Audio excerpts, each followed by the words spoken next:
এই পোলা আমার কলচার গুর্দা আসিল, সংসারী হেই অ্যাকশন করত, হেই পোলাই আমার শেষ হয়ে গেল। নিহত কামালের মা মাজিদা খাতুন আহাজারি করে এভাবে বলছিলেন কথাগুলো।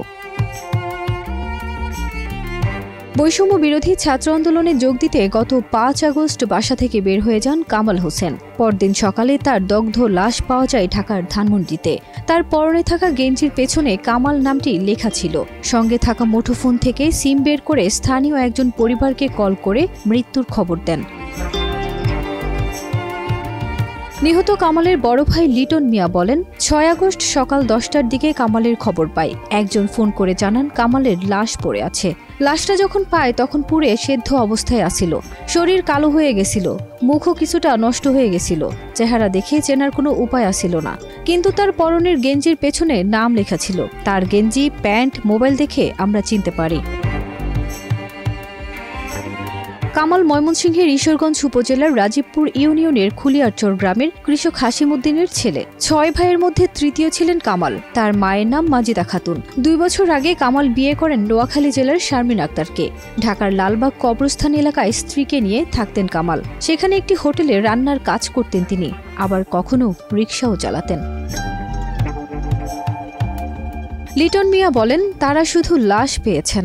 কামাল কিভাবে মারা গেছেন কেউ কিছু বলতে পারেননি। সেখান থেকে লাশ সরাসরি বাড়িতে নিয়ে আসেন, কোনো ময়না তদন্ত হয়নি।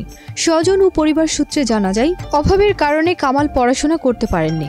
সংসারের হাল ধরতে ১৫ বছর ধরে ঢাকায় হোটেলে রান্নার কাজ করছিলেন তিনি। নিজে পড়াশোনা না করতে পারলেও ছোট ভাই হাদিস মিয়াকে নরসিংদীতে কাউমি মাদ্রাসায় পড়াচ্ছিলেন। সেখানে একটি মাদ্রাসায় কিতাব বিভাগে পড়লেও কামাল মারা যাওয়ায় পড়ার খরচ দিতে পারবে না বলে তাকে বাড়িতে নিয়ে এসেছেন বাবা। ছোট বোন আলিফা খাতুনকে স্থানীয় একটি মহিলা মাদ্রাসায় পড়ার খরচ দিচ্ছিলেন কামাল। ৬ আগস্ট সন্ধ্যায় ঈশ্বরগঞ্জ উপজেলার কাঁচামাটিয়া নদীর পাশে খুলিয়ারচর জামে মসজিদের মাঠের কোণে কামালের লাশ দাফন করা হয়। বুধবার কবরের পাশে গিয়ে পাওয়া যায় তার বাবা হাসিমুদ্দিনকে। বৃষ্টির পানিতে কবরের মাটি দেবে যাওয়ায় তিনি চিন্তিত। হাসিমুদ্দিন বলেন, আমার পোলার শরীরে কোনো আঘাত ছিল না, শুধু শরীর সেদ্ধ হয়ে গেছিল।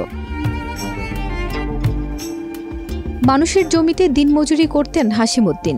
ছেলের কথা মনে করে ঢুকরে কেঁদে তিনি বলেন, ছেলে আমারে কইতো, কাম কাজ ছাইরা ঠিকমতো নামাজ পড়বা, মসজিদে যাইবা, চিল্লাই যাইবা, ছোট ভাই বোনদের মাদ্রাসায় পড়ার খরচ ও সংসারের খরচ সব আমি দিমো।